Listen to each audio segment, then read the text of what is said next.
This episode of Mental is brought to you by Spas and More.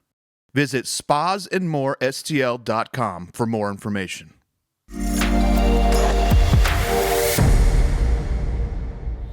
Welcome back to another edition of Mental. My guest today is my good friend Nikko Smith. What's up? How's it going, man? Going great. Good. Thank you for spending some time with us today. I wanted to bring you in because I feel like you have a very interesting backstory that at least I don't know all of. And sometimes there's a little gap in what happened between a certain time period in your life when you started in music, and now you're back on the scene in a big way. And I just wanted to bring you in to maybe help fill in some of those blanks for me and those who are listening and watching at home. For sure, yeah. No, thanks for having me. It's a lot of history, so we might have to do a part one and a part two. Yeah. But we'll try and condense everything for now. It's like a VH1 behind the music. Yes, I dig it. Yeah, I dig it. Were you always a music? Let's kind of fast forward the very back part. Did you always have aspirations in music? No. How early did that start?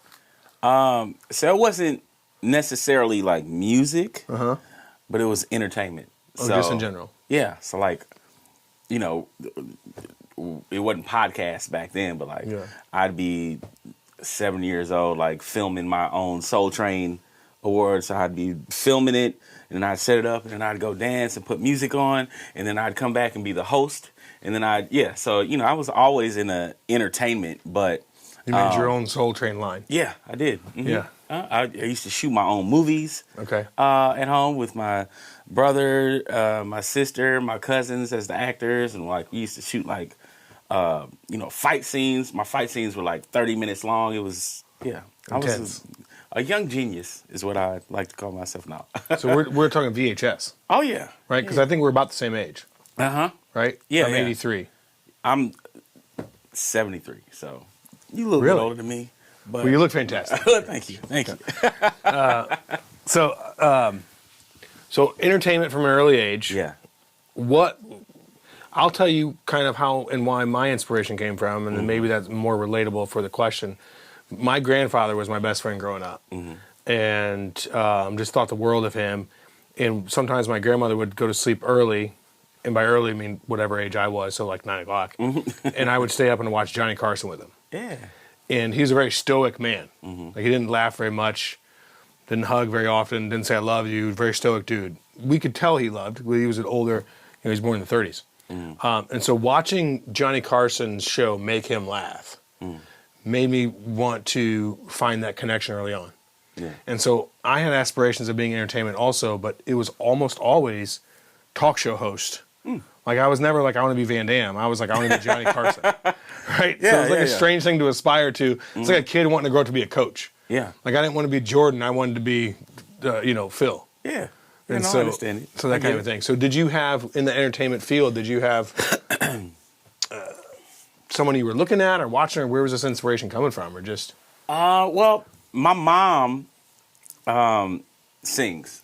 Okay. So with her singing all the time, like it was kind of, I looked at that, but also like when I was young, I was a super martial arts like fanatic. So Bruce Lee, of course. Yeah.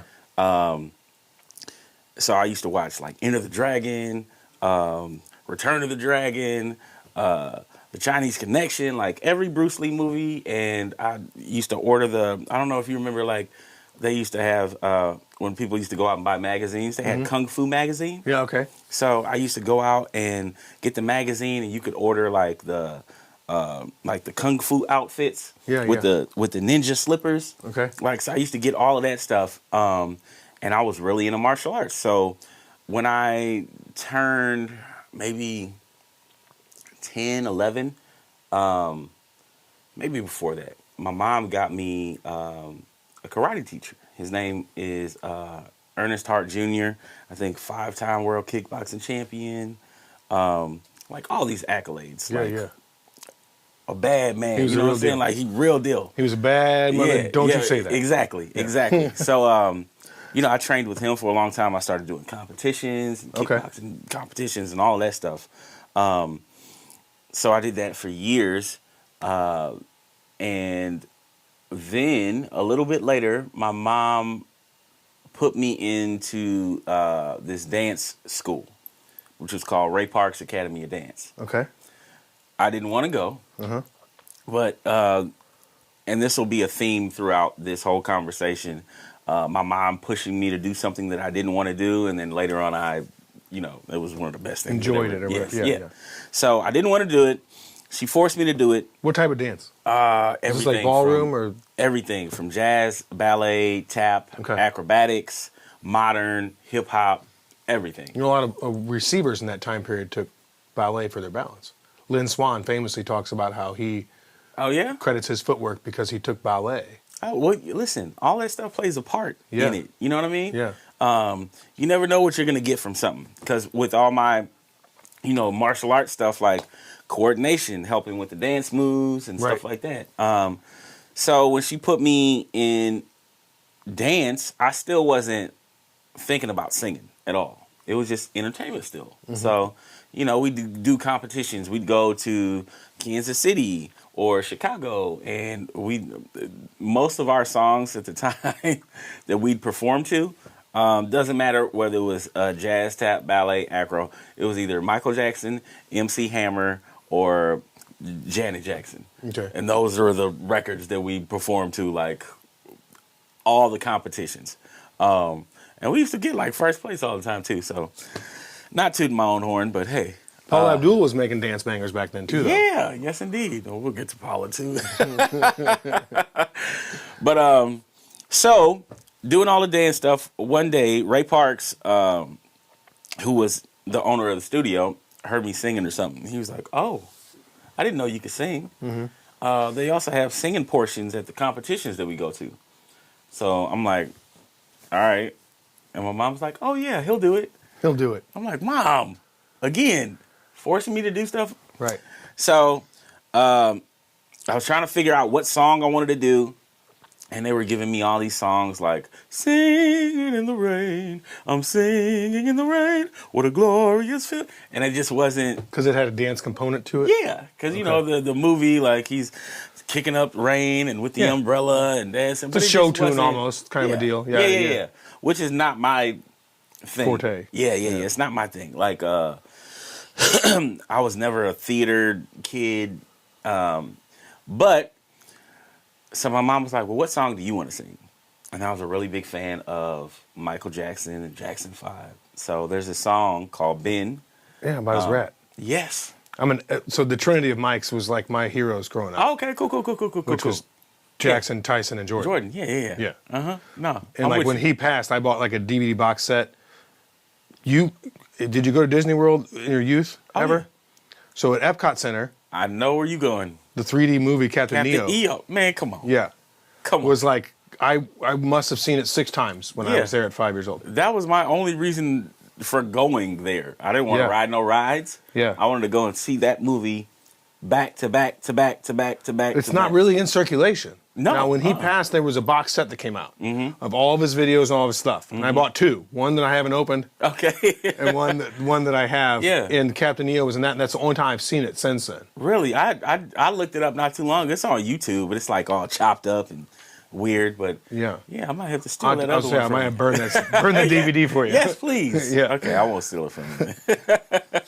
But so yeah, it was I was gonna sing Ben, so I dressed up in the whole Michael Jackson, gear with the 70s looking shirt and the vest and the fringe on the vest, and I had a little crate with a fake rat in it. So I'd come out and start singing to my fake rat. Ben, the two of us need to look no more. And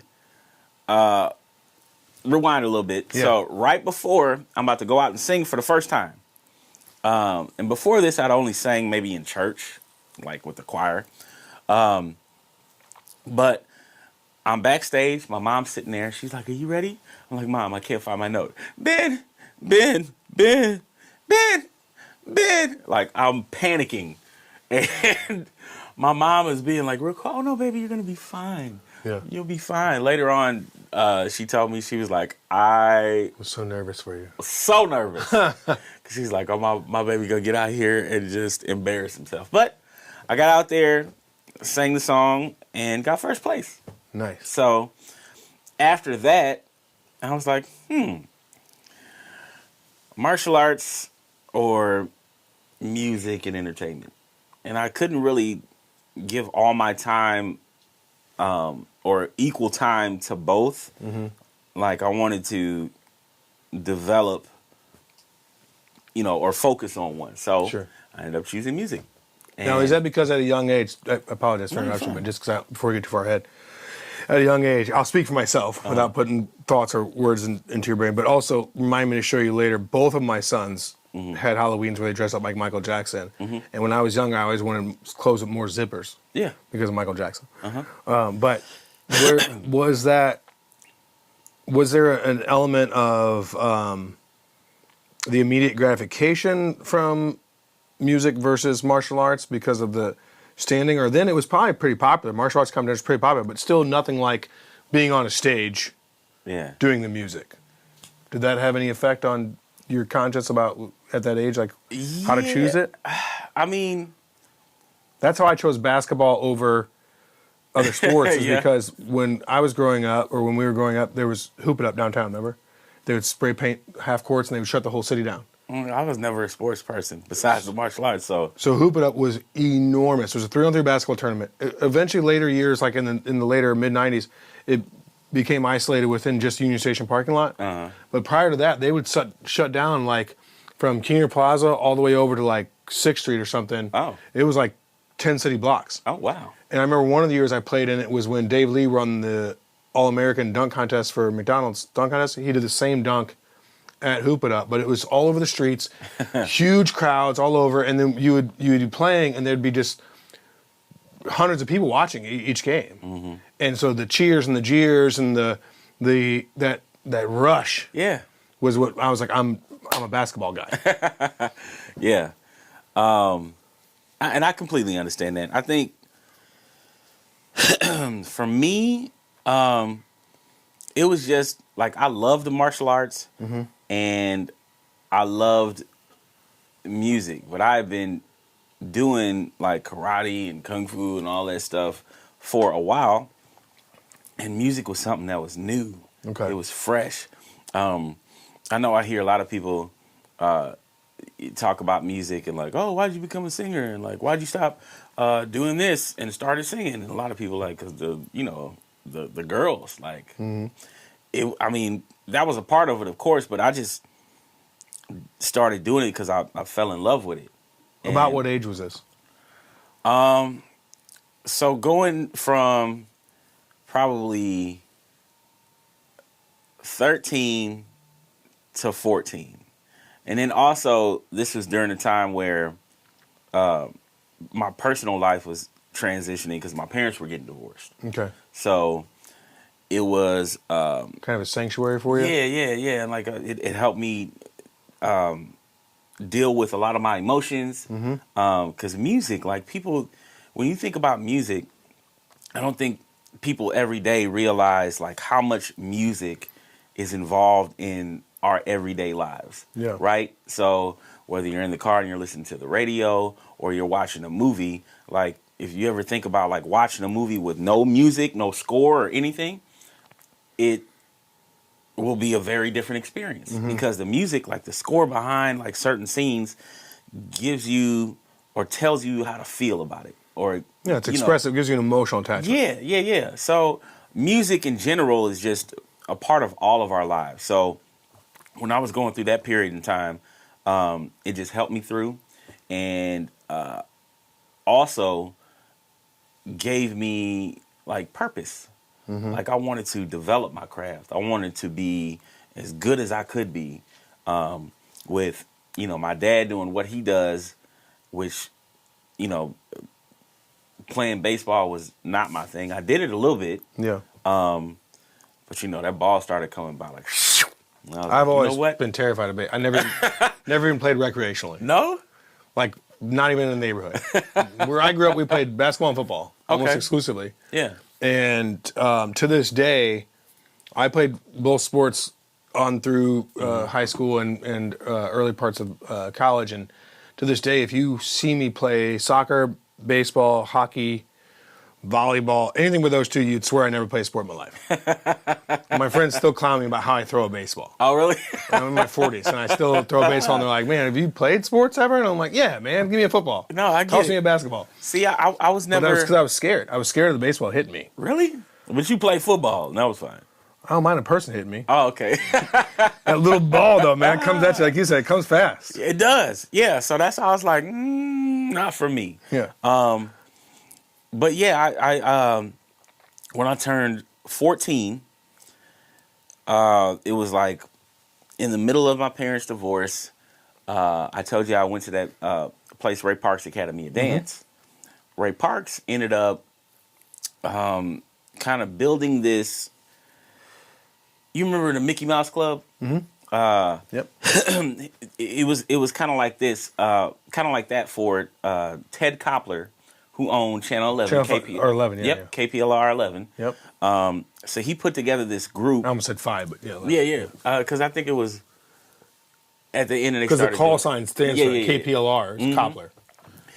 So he put this group together. It was kind of like the Mickey Mouse Club, where you have kids that sing, kids that dance, and they go around to different schools doing like programs, like little skits about like stay off of drugs or don't get pregnant. That was a big deal back then, the DARE program and all that stuff. Yeah. So we started doing that, and that's when I got deeper and deeper and deeper into the music. And at first, you know, I was just trying to get in where I fit in. And then this one guy came in who, like, I had never heard anybody sing like him before.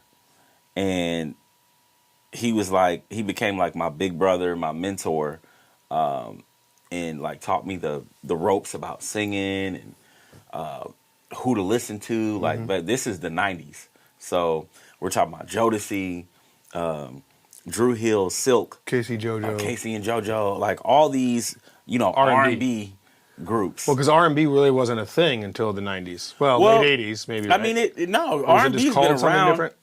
R&B soul music has been around for a long time, but there's been different iterations of it. So back in the... Because my favorite artists to this day are Bill Withers, Al Green, right? See? And I don't consider that R&B, but I do, like, it was rhythm and blues. It was just... Yeah. It's soul, R&B music. I mean, but it just changes over the years. So, like with any genre, it's going to take on a new form. So in the 90s, it got a little more, it went from I'm so in love with you to baby, I'm fiending for you. You know what I'm saying? Like, like lyrically, it got a little bit more aggressive. Yeah. You know what I'm saying? And a little bit more in your face than how it used to be. Like, so that would be maybe where the transition of more pop culture, because R&B became very popular in that time period. I don't remember a lot of guys my age, outside of maybe a small group of my friends, who, like when Snoop Dogg first came onto the scene, right? Yeah. A few guys my age, including myself, knew that whole first album was Parliament Funk. Oh, okay. Yeah. Right? It was like, oh, wait a second, I've heard this before. Yeah. That's Parliament Funk. But most of my friends were like, oh, this is good rap music. And I'm like, yeah, but he's biting off this other stuff, which is great. I love that he's sampling it. But kind of the same thing with, like, if I think about a Casey and JoJo video, and the rain and the dramatics of that versus Grandma's Hands by Bill Withers, it's like two different planets. Yeah. Right? And so like you saying more in your face, I would think of it as in, like, it's become mainstream. And because it's mainstream, it has to be more relatable or more in your face to get that pizzazz, that push. Yeah, I think there was a cultural shift as well, because you got to think about, like, the rap and the hip hop that was coming out. Like, that started to all of it started to like meld together. So when you have from like the 80s, the 70s to the 80s to the 90s. So 70s, we talking about Gap Band, Outstanding. Girl, you knock me out. To the 80s, where you have one of the first like bad boys of R&B, Bobby Brown. Girl, only thing that matters in my life. Then you fast forward a little bit, you got the hip hop stuff that was coming out, and the new R&B guys who love the hip hop stuff. So they're starting to mix all that stuff together, and that's where you get people like Diddy coming out, bringing out groups like Jodeci, 112, all these other Mary J. Blige, all these other like R&B singers, but they're doing it to like hip hop beats. Right. Yeah. And it's a different type of swing. Yeah. It's a different type. Shaka of feel. Khan was one of my first crushes. Oh yeah. Yeah. Oh, Shaka Khan, bad boy. Like she, yeah.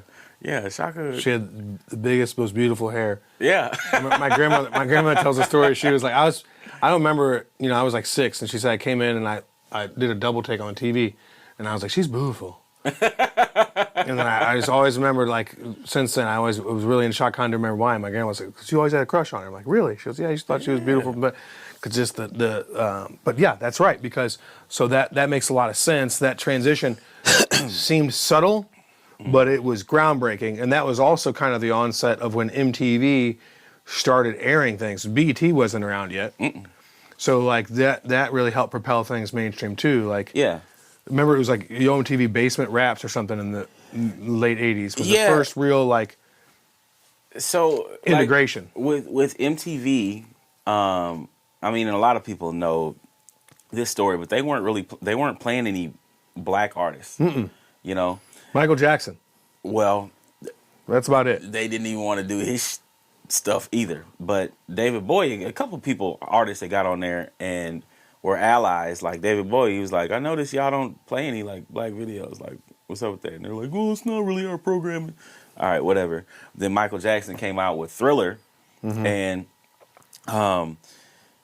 his label was like, well, if you don't play Michael Jackson, we're going to pull David Bowie. We're going to pull so-and-so. We're going to pull so-and-so. We're going to pull so-and-so, and you won't have any videos to play. And they were like, oh, okay. So they had to be, forced into doing it. Twisted their arm. But once that did happen, like you were saying, like we did get Yo MTV Raps, couple different programs after that, like The Basement. Maybe that was BET. But I think when I said it too, I think that was BET, was The Basement. Yeah.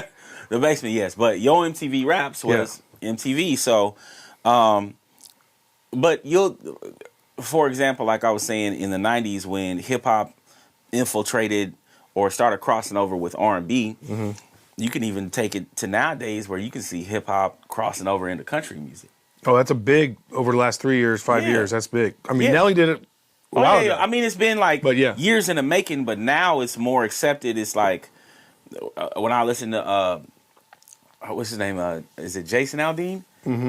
Jason Aldean, Jelly Roll. Roll. He's like, basically a crossover artist. It's rap mixed Kid with, Rock was doing it here in the back in the day. Yeah, so it's like all this music eventually, one, comes full circle, comes back around to what it was. Yeah. So when you have, like you were talking about Snoop and listening to Snoop, and you're like, this Parliament Funkadelic, like it all circles back around because these kids that grew up listening to that, and now that they're adults making music, they're like, hey, I want to take something from that area and put it into what I'm doing. Yeah. So that's where I haven't heard anybody sample Coming to Miami from Will Smith, though, yet. It's coming, I'm sure.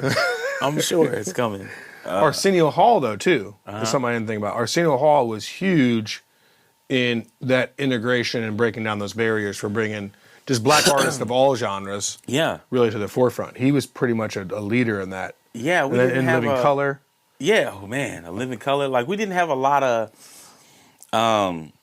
shows that really catered to a black audience that was done by black people. Yeah. You know what I'm saying? Like,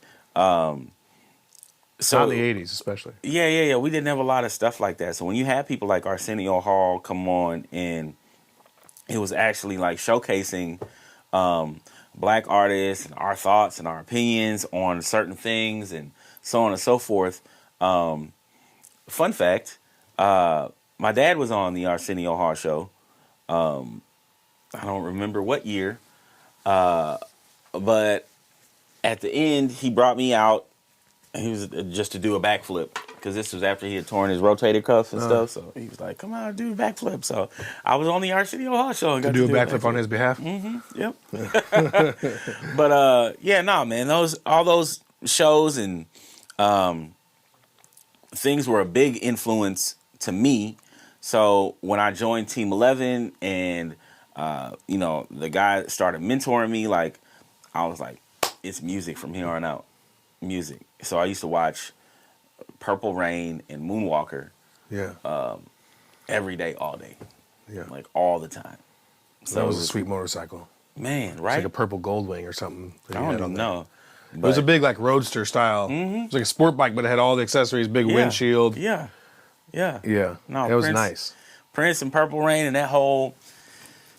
Those were the two people I was like, all right, that's the goal. Yeah, it's high. It's a high goal, but Prince and Michael Jackson, like, yeah. Moonwalker was dope. My buddy up the street had it on Laserdisc. Oh, I remember the Laserdisc. They was about big old CDs. Yeah, they were like that big. LP size CDs. Yeah. Basically. And he had it on Laserdisc, and we used to watch it religiously because he had that, and then Dino Riders. Remember the cartoon Dino Riders? Dino Riders. It was like dudes who would like. It was like basically dinosaurs, and these guys would travel back in time, and they had like mechanical like lasers and like pods. They would be riding dinosaurs, but they were like battling them. I'll have to go back and look at that on YouTube. It's dope. If you like Thundercats, oh yeah, you love Dino Riders. Okay. It's a little more intricate, in fact. Oh really? Yeah. There was some good stuff back there, I but have to check it out. Laserdisc. So those are good aspirations to it.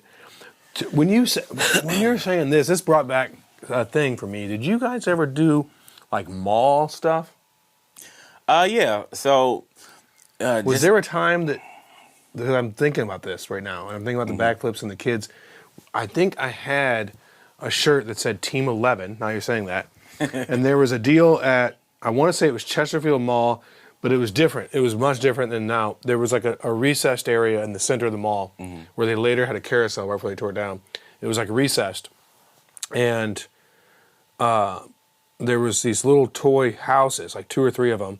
Some big roofing company or mortgage company or something was putting this on. Your dad, I think, was there signing autographs on a table. And I had this oversized shirt that I had won there. And I can't remember if it was light blue or red, but it says Team 11 on it. And I'd gotten an autograph from him, and there was a performance from like 7 kids doing like a song and dance thing on like the steps. And I remember being there with my great aunt. And this had to be probably 88, 80. Yeah, if it was in like the that. 80s, then it was way before Team 11. It was probably the Muni Kids or something like that. Oh, okay. Because, I was, in 88, I was still in my Bruce Lee Era? era. Yeah. Okay, because I remember I was 83, and I was probably about 6 or 7 when this happened, so it wouldn't have been before the 90s. Nah. Yeah, it wasn't until you the were still 90s. chopping blocks. Yeah, I was still, high kicking and doing the. Did you ever integrate any of that? Did you ever get any breakdance fighting? No, I didn't get into. I got some real fights. No breakdance fighting though. Never just threw down some cardboard and went to town. Nah. I was settle this like men.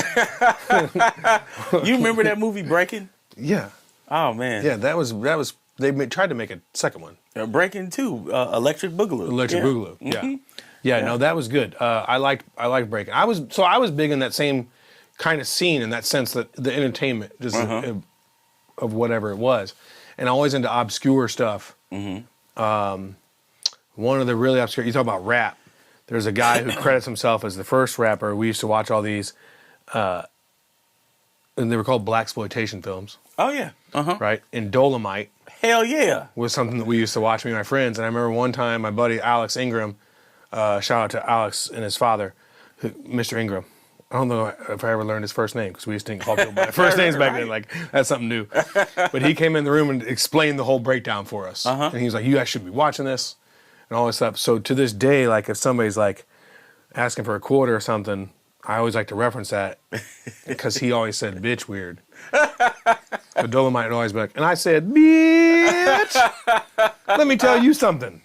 And so we'd always joke around about Dolomite and stuff. So that's how we knew about the funk music and other things. And me and my buddies used to, like, really early on, my friend Roger had this equipment. His dad was a DJ.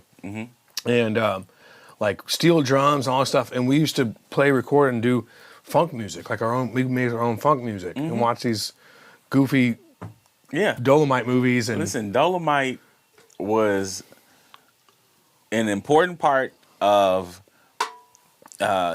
black film.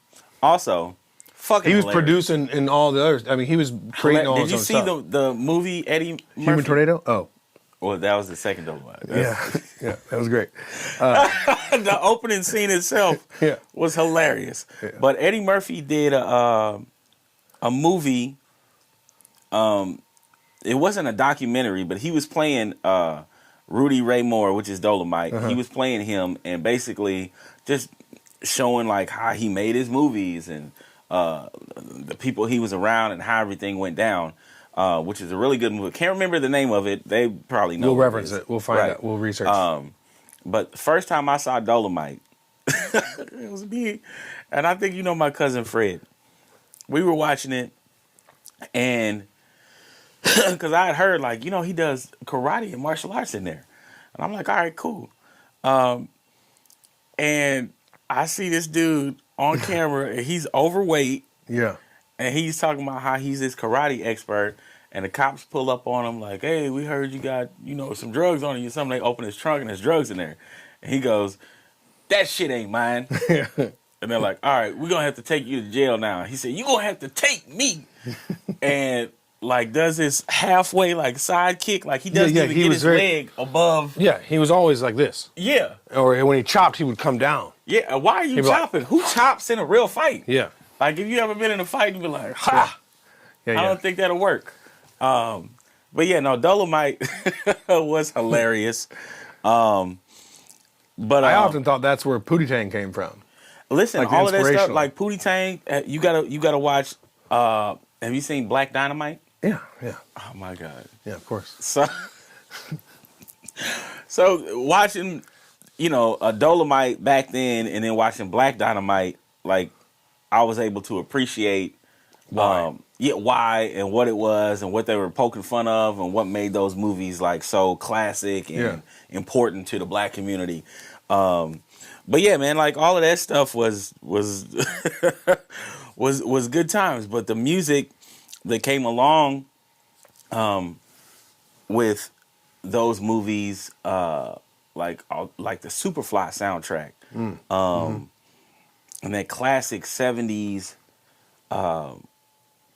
R&B soul music type of sound was something that for me, like to this day, like when I'm in a mood or I'm riding around today, it's nice outside, you roll your windows down and you want to put on some of that 70s like feel good, groovy music. So like that's always played a big part in my upbringing in my life. So when I got to the Team 11 stuff, oh wait, I'm skipping stuff. See, so I told you that I was really into Michael Jackson and Prince. Yeah. So I think I was still in my martial arts phase, and this is might be one of the things that switched me over to being into music more. We were my dad was playing in New York. He was playing against the Yankees or something. And my mom and dad were like, we got a surprise for you. Get in the car. We're going to go somewhere. I'm like, all right, where are we going? So we get in the car. We go over to Jersey. And I can't remember what the stadium there is. We go to Jersey on the marquee, Michael Jackson. I think it was the Bad Tour. Okay. And I'm like, oh, shit. We're getting to see Michael Jackson in concert. So my mind is blown already. So we get in there. We get to our seats. Like Eddie Murphy is there. Like all these celebrities and stuff. So the people with Michael's camp come out and like, hey, do you want to meet him? And I'm like, yeah. So they end up taking us backstage, and Michael's doing this meet and greet. He's got the bad outfit on with all the buckles. Yeah. So I'm standing there like, that's the white V-neck with the black. yes, with the black leather. yeah, with all pants, the black jacket, with all the buckles and the everything one. on it, and he's moving. That was his Soul Glow era. Yes. Yeah. He's moving, and it's like you watch them old cowboy movies where they got spurs on, and you hear clink, clink, like his whole. Anytime he moves, it's like shink, shink. Yeah. I'm like, man, this is crazy. And he's like, hey, how you doing? I'm so glad you came to the concert. Blah blah blah blah. Super cool. So we take a picture. I'll go back to the seats. At that point, I'm like, I can bucket list. Yeah, I'm good. Then one of his people comes back out and she's like, hey, so there's a time during his set, Michael brings up some kids to dance on stage with him. Would you want to dance on stage with him? And I'm like, yeah. So the time comes. I can't remember. Cell phone videos. Did you get any? You have anything? No, this was like just 90, like 89 or 90. Like it was so still. Unless you're carrying this around. Yeah. Dang. Yeah. Or that the Kodak camera, you got to. Yeah. So no video, nothing. But can't remember what song it was. It's like 12 kids. We're all in the back dancing. He comes back to the back. He pulls me up to the front. Man, when I tell you, I said, all right, this is my stage now. I'm doing all the Michael moves. Oh, I'm sorry. I mean, it's like, pow, pow, pow. The crotch move. I'm moonwalking. I'm doing all of this. Yeah. And song is over. I walk back to the seats. My mom was like, you did so good. You didn't even notice Michael was trying to get you to dance like the same dance that he was doing. I was like, what dance? Like the shoulder thing he used to do? Right. He was trying to get me to do that. Yeah. I'm too focused on just doing my own thing. So, got to meet Michael Jackson and dance on stage. Man, it's amazing. Yeah. There's like 3 people that are famous that I would want to meet. Mm-hmm. And 2 of them are dead. Michael Jackson's one of them. Who else? Jackson Jordan. Those are the main 2. Okay. And then the other person that I would have loved to meet, but was just Bill Withers. Oh, so you are a big Bill Withers fan, huh? Well, his music always resonated with me, and my grandmother was like a neighborhood grandmother. Uh-huh. So that's why I especially like Grandma's Hands. But like, there was something about like, there's a couple times in my life where I can remember hearing an artist for the first time. Mm-hmm. And actually really the only country one too is like Garth Brooks, which I got to meet him at the Puck Cancer thing. Oh, really? Real gracious dude, real nice guy. Oh, cool. But I had his cassette tape that I didn't purchase for myself, but it was No Fences. It had Thunder Rolls and Friends in Low Places. And that song resonated. It was cool. It was neat. Like it was one of those songs where I remember like the first time I was like, oh, I kind of like this first time. But Bill Withers, like the first time I heard Ain't No Sunshine, I was just like, whew. And I was too young to be moved in a certain way, but I was moved in a way that it touched me. Like, it was just like, whoa. And Michael Jackson was that other person. Ben being one of all Michael Jackson's jams that I like the best are really his ballads. Yeah. Like, and then my oldest son's favorite song was They Don't Care About Us. Oh, yeah. But like growing up, like PYT, oh man. Everything he did with Paul McCartney, like I always just sing The Girl Is Mine. Yeah. Like, Girl is mine. Oh no, Michael, she's mine. Yeah. Like that video, just certain people like really moved my soul with stuff. Yeah. And like they could do no wrong kind of a deal. Probably like the same way that some people feel about like how when they ask people about like, why do you like Donald Trump? And they're like, because he could do no wrong. Like whatever, like that same emotion is what I have towards those people. But Michael Jordan being one of them. Yeah, Jackson and Withers. And I saw Al Green in concert for my 40th birthday not long ago. He was over at the Family Arena. Oh, okay. He sat down for most of the show. Yeah. Because he's old. I was going to say, he's about 200 years old now. Yeah. But no. Does he still sound good? Oh, yeah. Yeah. I mean, and it's one of those things where, like, those classically trained guys and gals, like, they don't, when you heir modern, I saw somebody recently, they'll go unnamed. I'll tell you after the show. Okay. And I was like, man, that sounds nothing like their thing. But anytime I've seen the old school guys, even like Bob Dylan, I saw at the pageant years ago, or like Tom Petty before he passed, they had that, they knew what was up because it was effortless. Yeah. Or like Aerosmith. a voice like that. And I know he stopped touring since, but like he was well into his 60s when I saw him last. Mm-hmm. And it's just effortless because they have it's just a certain way they're trained to do their things. The same way that some of these old guys carry themselves. Like your father's a good example. Garth Brooks is a good example. After I did my little spiel to Garth about, man, how cool you are, right? He was like, what's your name? And I was like, oh, Corey. And he's like, Corey what? And I was like, Corey Schonhorst. He's like, well, what do you do? Yeah. Like, he asked me about me, right? Like, and whenever I run into your pops, he's always like, how are your two boys? Yeah. Like, out of everybody, like, to him, from remember, like, I have two sons. But those old school dudes had a different vibe about them, right? They cared. They were a little more empathetic with stuff. Yeah, yeah. And so I think that's why my aspirations to meet those particular individuals, only one of which is living, was always so high. With a lot of those, I mean, they came from a different generation, right? So they have a different outlook on how you treat people and, you know, what a man should be and how you should, you know, look a man in his eye, shake his hand. Yeah, the respect level. Yeah, yeah. But your Jackson story gave me goosebumps. I was living vicariously through you for a second. I was like, and then what? Yeah, no. Tell me more. Yeah, and that was, again, like, attributed to, you know, like, my dad, like, he knew I was you know, super mega Michael Jackson fan. So, you know, that was one of the things that he did for, and I still have that picture. So I'm sure you've seen it. I probably, but that was a surreal moment for me.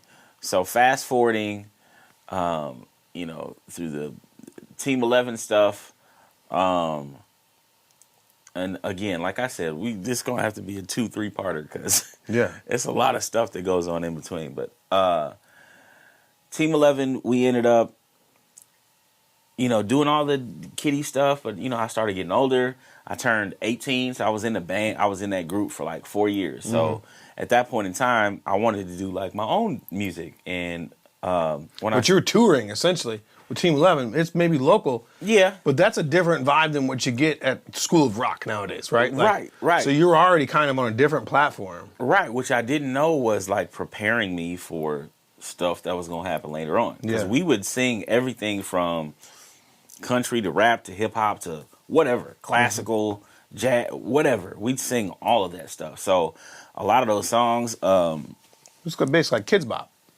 Before Kids Bop existed. Yeah. Mickey Mouse Club, Kids Incorporated. So I was singing all of that stuff. We ended up moving out we convinced Ted Koppler, like, listen, if we go out to L.A., we're going to blow up. Like, it's just going to happen. Like, that's how confident we were. So we went out to L.A., and within the first, like, 2 weeks, I think we snuck into a Hugh Hefner Playboy party. So we got to meet a whole bunch of people. We ran into, what is her name? The blonde, not the main character, the blonde from Kill Bill with the eye patch. Not Uma Thurman. No, not Uma Thurman. Michelle Pfeiffer? No, not Michelle Pfeiffer. Can't remember her name. But we ran into her dad, like, on Hollywood. And they were doing, like, this parade or something like that. And he was like, oh, you guys sound amazing. Can you sing during our parade? Cool. We did that. And then we ran into Will Smith's, some of his producers for his movie studio, like, artist thing. And we sang for them. And they loved us. And they were like, we're going to drop all our other projects to just deal with you guys. And at that time, it was myself, my best friend Jonathan, my girlfriend Elena, and then Justin from Just in Time. Okay. He used to be lead singer for Dirty Mugs. Yeah. So it was all of us. I think he's still within our friend circle too. I believe I saw him at the Twins skate party the other day. Oh yeah, I'm sure. Yeah. So the people that talked to us are Craig and Deja, and they told us, we're going to drop all our other projects. You guys been together for a long time. And then he brought me to the side and he said, listen, we're taking a big shot here. Let me know if anything happens with the group. I'm like, what do you mean it happens with the group? We've been together for like 5 years. What do you mean? Like, this is my brothers and my sisters. We're good. Very next day, something happened with the group. The classic JT move. He was already grooming you to be a solo act. Something happened with the group. So, things. You guys ever get on each other's nerves and you want to come solo? Things fell apart. I ended up staying in LA for another year with my girlfriend, like sleeping in like these horrible roach motels. Came back to St. Louis, like, fuck am I gonna do now? At this point, I'm 20. I'm in my mom's basement. I don't have a job. Mm-hmm. I'm trying to reset from being out in California. And just so happened, American Idol was coming to town, and my mom was like, you need to go down there and audition. I'm like, I'm not doing that shit. I don't want to do that cornball-ass TV show. She was like, you're going down there. Again, mom making me do something I didn't want to do. And my girlfriend at the time, great singer as well. So we went down there. I didn't want to do it. We auditioned. She didn't make it through. I made it through. I'm thinking, oh, well, this is just, a fluke, whatever. Second round, I make it through that round. Third round, I make it through that round. You got pretty far. Yeah, well, and this is all before you get to the actual show. Right. Okay. So, like, I think the fourth round is when you actually audition in front of Randy, Simon, and Paula. Oh, okay. So what round. we see on TV is round 4. Yeah, so you have to do, like, the first initial audition is, like, it was like a panel of judges. Like, it was like 7 people who were, like, producers or whatever on the show. Then the second one is that same thing, just slimmed down. Then the third one is for the top producers of the show. And they decide if Randy, Paula, and Simon will like you. So they were like, I think they'll like you. So they sent me through.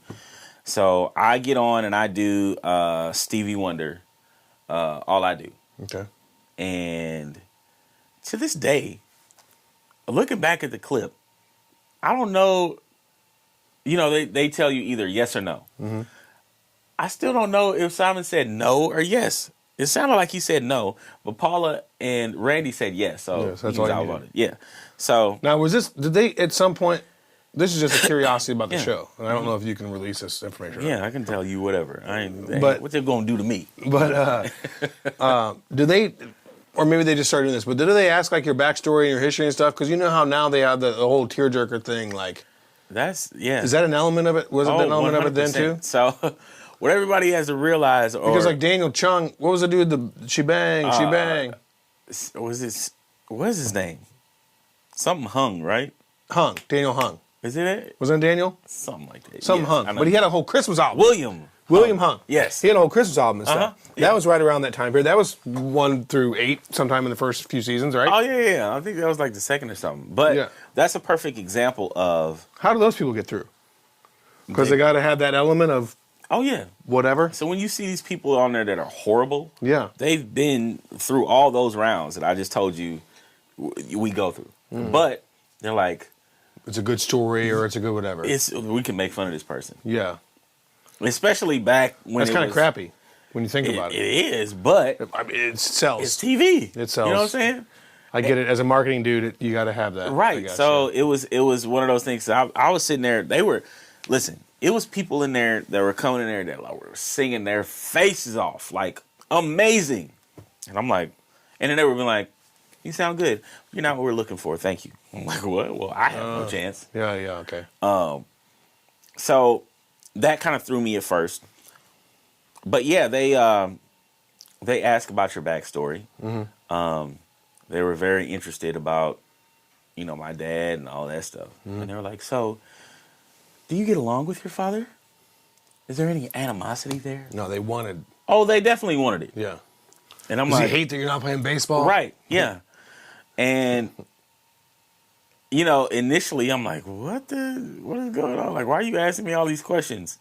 But see, now dealing in this realm, that's one thing you may have noticed prior to today or whatever. But like, whenever I introduce you or talk to somebody, I'm never like, Yeah. oh, this is Nikko so-and-so, so-and-so's son. Yeah, and I appreciate that. I'm always just like, this is Nikko. Or like when that dude was like, what's that, like, oh, he's talking about his music background. And other things. Yeah. And good looking out, because I appreciate it, because it's not, I'm not trying to be like, oh, pity party me, but it's, that's a big shadow to try and get out from under, right? Yeah. So Yeah, one it's of the, got to be something. I mean, I can't even begin to empathize or sympathize. I don't know. I never had a shadow to call up.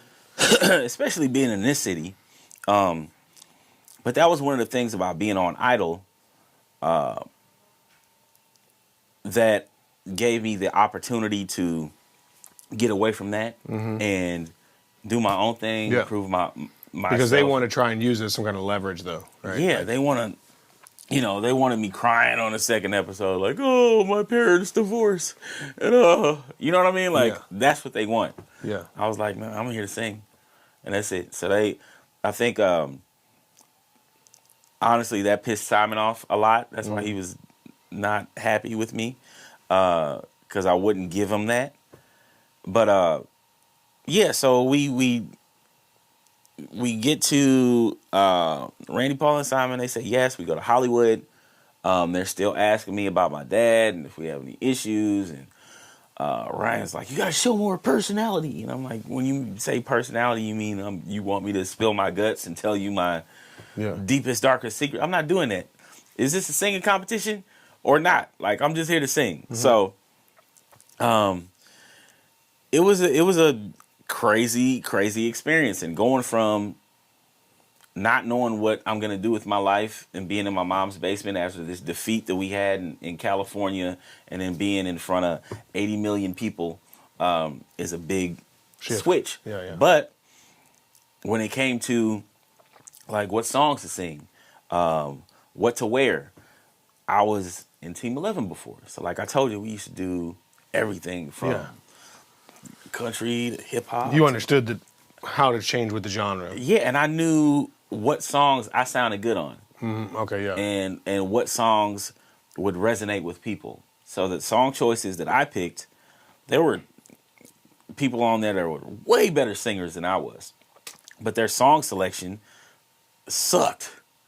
And I'm like, I think my first week, I did...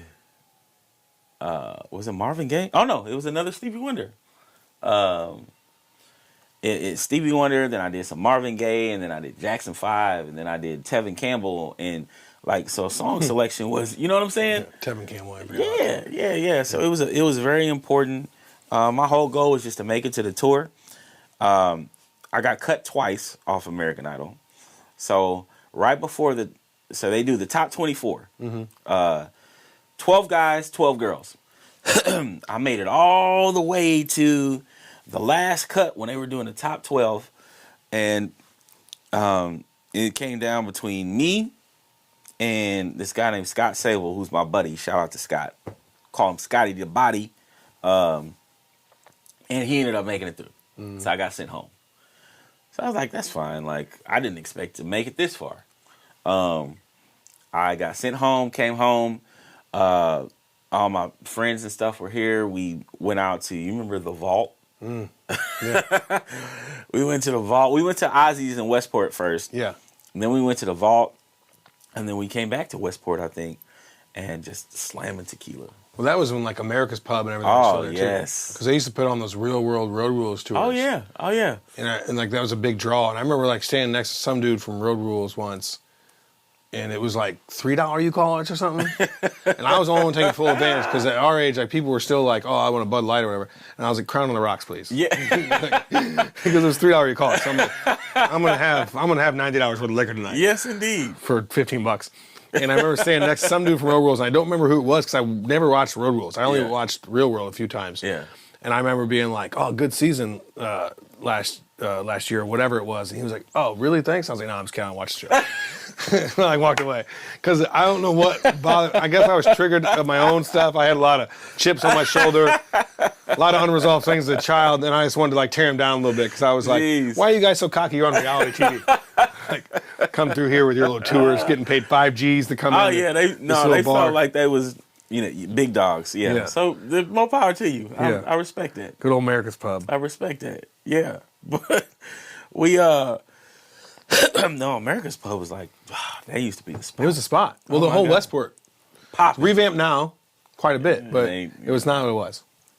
Not the same. Well, do you think too? You know why? Is because we probably all knew 5 or 6 people that had apartments within that vicinity. Yeah. It was all 20-somethings in West yeah. Point and the Pavilion and all that stuff. Yeah, because I know I live like 5 minutes away, so. Yeah, it was all, you could walk. Yeah. Uh-huh. And so there was all 20-somethings and down there on Dorset. And that whole spot was just We need young to make a professionals. documentary, a Westport documentary. Yeah. America's That'd be Pub. fun. I know, right? We know a couple people that could do it. Yeah. You could host the show. I'll leave that to you. I know a guy with some film equipment. Okay, cool. Yeah. We'll put it together. The rise and fall of Westport Plaza. I know, right? Because it was different. Oh, definitely.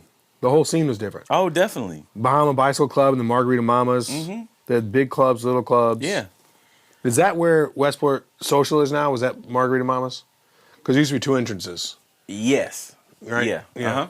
Because I know that place changed up a couple times. Margarita Mamas, and it was something else, and it was something else. And I'm like, okay. Well, and before Ozzy's was in there, that was that where Patrick's was, or were they both side by side? No, I think Patrick's was outside.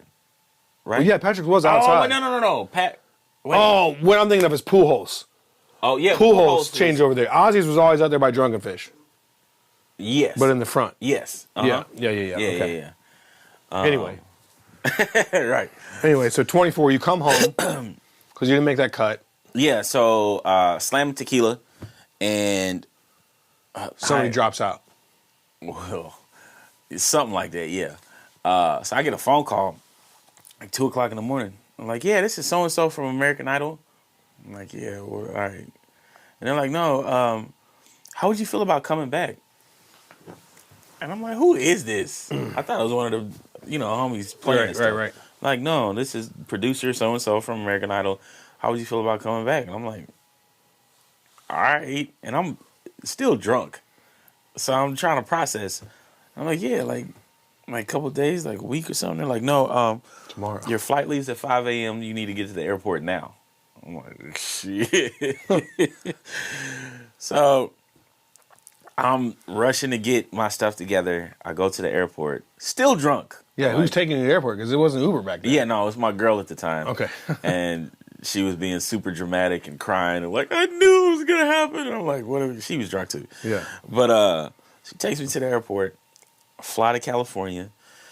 I get there. The producer picks me up. He's in a Mini Cooper. And I'm like, why are you? It's so small. And I reek. I smell like a distillery. Coming out of your pores, yeah. Man. Yeah. So he's like, you all right? I'm like, no. What's going on? He's like, I can't really tell you. We're just going to go to the hotel. And then we'll go to the studio where you'll have to rehearse because the show's tomorrow. Fuck. Okay. So we get to the hotel. I take a little bit of a nap. They still haven't told me, like, what's going on. Yeah. So I get, they're like, all right, let's go to the studio. So I go back to the studio where they're shooting everything. And I walk in the room. It's the top 12 or 11 because I'm 12 now. And I'm like, hey, guys, I'm back.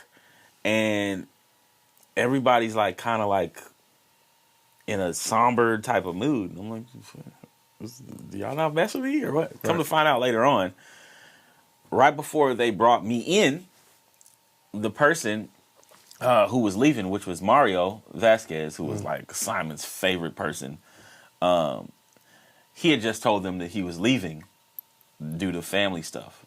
Now, you got to think, from audition to Hollywood to up to this point, these people have been together for 3 to 5 months. Oh. So you're building these relationships. Yeah, same house kind of thing. But, right. Yeah. So he leaves out this door. I come in this door. Like, and they do it like that on purpose. Yeah. Right? Build the drama. Yeah. So, I'm like, hey, guys, what's up? Still drunk. And they're crying. And I'm like, damn, what, y'all miss me that much? Or so they asked me, what song do you want to sing? And I'm like, I don't know. Jackson 5, I Want You Back. So I picked that song. We do a rehearsal. and I'm still messed up. So we run it one time, and I'm like, yep, that's good. They're like, you don't want to run it anymore? I'm like, I need to go to sleep. Yeah. So I go to sleep, get up the next day, hungover. We do the show. They say, you're back, blah, blah, blah. And I remember doing a song on stage, feeling good, and then right at the end of the song, you know, the song is like, now that I want you in his arms. I go, and this is live TV in front of 80 million people, whatever. Now that I want you in his arms. Like, cracked so bad. Yeah. It was horrible. And I was like, I'm probably going home again tomorrow. But luckily, Simon didn't make a big deal out of it. And Paula and Randy were cool. So it worked out. So I was back.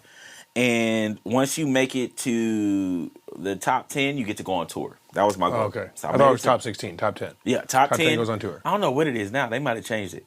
Top 10, we get to go on tour. Yeah. So I made it to the top 10. I think I got cut at number 9. And then after that, they have you go on these, Coca-Cola sponsored the show and everything. So they have you go on these Coca-Cola tours where you go to different cities and you're in a mall. And you're like doing American Idol trivia or you're singing. This is the first time I met Jennifer Hudson on one of the Coca-Cola tours. And Did she win or runner up or? She didn't win, did she? I think she was like 3rd place or something. Yeah. Because I remember some of the best singers that come out of this were not number ones. Yeah. Like some of the biggest artists, like her. Chris Daughtry made it real big, and he was not number one. Kelly Clarkson might be the only one that I can remember that was like winner, and then going on. There's a girl named Pia Toscano, like who's super dope, who sings with like Bocelli or something now. A couple people that didn't make it to like top 5 even. Yeah. Yeah. That have been really successful. But that goes back to what you were talking about earlier, like with William Hung, being able to take advantage of that 15 minutes and make Stretch it work. it out. Yeah, stretch it out. Because, I mean, I don't know what he's doing now. I know he, like, was in movies and stuff later, but, you know, you by take producing. Yeah, you know what I'm saying? Like, so you got to take that springboard, jump off of it, and make it work for you. Yeah. Yeah, so after that, we got to go on tour. It was like 40 cities, and then our tour started doing really well, so they bumped it up to like 53 cities. Is this weekly? Yeah, so we're on a tour bus. You know, most of the time. Holidays off or no? I think we did, but I don't think we came back. Because 53 cities is only 52 weeks in a year. Yeah. So yeah, we were moving it. Yeah. We'd go because I don't remember. I don't know how crazy I can get on here, but Bo Bice was I remember that. Yeah, he was my buddy. He was it was him and Carrie Underwood for the top spot. Okay. Country dude from Alabama. He was my roommate when we were on the show, and he used to be like, we'd get up and our day would be full of stuff we have to do, like interviews, rehearsals, all this stuff. He'd get up and be like, hey, you want to wake and bake with me, brother? I'm like, no, we got shit to do today. Like, I'm not trying to be high on TV. So we were coming here to St. Louis, and like I said, real cool country, Leonard Skinner, sure, yeah, I long hair type of dude, like smokes weed and stuff. Young dude, kind of, right? For that competition, was he young? No, actually, he was probably one of the 20s? older ones. No, he was probably in his 30s, I think. Huh. Okay. Yeah. But he had asked me to get him some weed when we came to St. Louis. So I was like, all right, I got you. So I get him. We may have to cut this part out. Okay. Well, just between us, I get him some weed. And like a couple weeks later, I got him a lot of weed. Yeah. So a couple weeks later, he had a tough time on tour. Like, he broke his foot. He was high all the time. Yeah. So he rolled his foot. He broke it. Yeah. So our next stop is Canada. He still got the weed on the bus. He's gone, and we're like almost at the border, and I'm like, shit, I gotta do something. Flush this. Yeah, do something. So I'm asking the bus driver, yeah, can we stop real quick? He's like, no, we gotta keep going. I'm like, listen, everybody on here is gonna go to jail. It's gonna be in the paper. We need to stop so I can get rid of this. Anyway, so I ended up being able to get rid of it. Yeah. We get to Canada, and of course the dogs come on. They're sniffing all around, and nothing. So I'm good at that point. Right. I'm like, Gucci, gravy. But it was a lot of good times on the tour. Everybody was super cool. We got to, meet a lot of people. It was. I'm really glad my mom made me. It was a fun experience. Yeah, it was a great learning experience. So yeah, and it taught me a lot moving forward. So I don't know how much more time y'all got. We can pick it up. We're already at 2 segments. I think we typically run about 38 minutes. Oh, okay. We're probably 2 hours into this, so all right, yeah. I'm going to say segment 1 was how Nikko got started. Segment 2 is and then maybe we bring back the trio for the next segment because I just got another text here from our buddy. Oh yeah, Cassie. So we text her and be like, "Quit interrupting my interview." We might be like segment 3. Yeah, the continuation, and that'll be pretty much where we pick up too, because that's after coming back here after the pandemic and stuff. Yeah. Well, so we're going to stop this segment with the pandemic. One thing I like to do when I end a show is I like to say something that I'm taking away from today, and then I'll ask you a question to kind of leave on. And so what I'm taking away from today is that stepping outside your comfort zone is where the real journey begins. That's perfect, actually. Yes. And sometimes we need somebody to push us into that 100%. It's a lot of people. I'm sure that a lot of people here too that get complacent and comfortable just doing the regular old what they've been doing. Yeah. Get out of your comfort zone. Get out of the city. Get out of the country. Get out of your spot. Yeah. How many people do we know that we grew up with that live 10 miles from where they grew up? Yep. Mm-hmm. I know a lot of 4th-generation Kirkwoodians now that I live in Kirkwood. Because I'm from North County, St. Louis. And I moved over to Kirkwood, and they're like, oh, yeah, my grandfather went to Tillman. Yeah. And I'm like, and what? It's like you got to, which is fine, but if you want to learn about the world is vast. An amazing place, man. Yeah. And all the other stuff that you can get out here and experience, treat yourself. Like, you owe it to yourself to do some different stuff. And I'm not talking about just like, oh, I'm going to go take a trip to Chicago. Yeah, that's or cool. Destin, Florida. Yeah, that's cool. But in order to progress and try and reach your full potential, every once in a while, do something you're not comfortable doing. Mm-hmm. I'm sure you didn't get to where you are today just saying, I'm just going to stay right here, 1 and 2. A lot of what I used to call failures before I got here, but now I call them lessons. Yeah. Right? We don't win or lose. We learn or we win. Yeah. And you got to take everything as a lesson because, if you don't put yourself out there, you'll never know.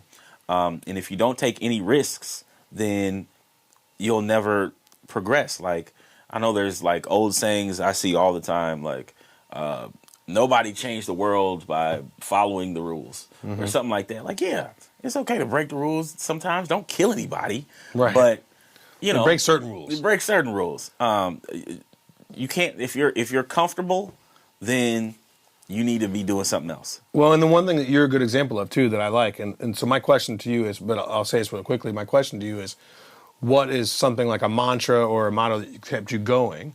But one thing I think you're a great example of is that no one starts off being the best at something without first looking foolish while trying. Right? Yeah. Because you didn't start off as a black belt or an American Idol. Oh, no, listen. So, I got my dad. So, I told you when they were going through all of that stuff and the divorce and I was listening to music, I'd be up in my room singing Jodeci and Drew Hill. A lot of that stuff is very loud. Like, yeah. Yeah. So I'm up there You ever bleach your singing hair out? my heart out. Like I'm You ever up bleach the hair out? I did. Nice. We'll talk about that next time. That's why I don't have any now. I'm up there singing my heart out, and I hear a knock on my door. Boom, boom, boom, boom, boom, boom. And I turn my music down. I'm like, come in. It's my dad. He opens the door. He said, you okay? I said, yeah, why? He said, I thought you were up here dying. You up here screaming and yelling? I said, no, I'm fine. But it took like all that practice, like, because I probably didn't sound great at that point in time. Yeah. But all that practice, and that could have discouraged me and been like, oh, I sound crappy. No, it pushed me to keep going. So all of that time, that preparation got me to where I am today. So I don't know if I have necessarily have a mantra, but yeah, just keep going. Keep going. And don't let anybody stop you, even when you don't feel like you're making enough progress or you're where you want to be. Keep going. Mm-hmm. Because once you break through that barrier, you're going to be proud of yourself and it's going to pay off. Excellent. All right. Thank you, my friend. No, thank you, man. Appreciate it.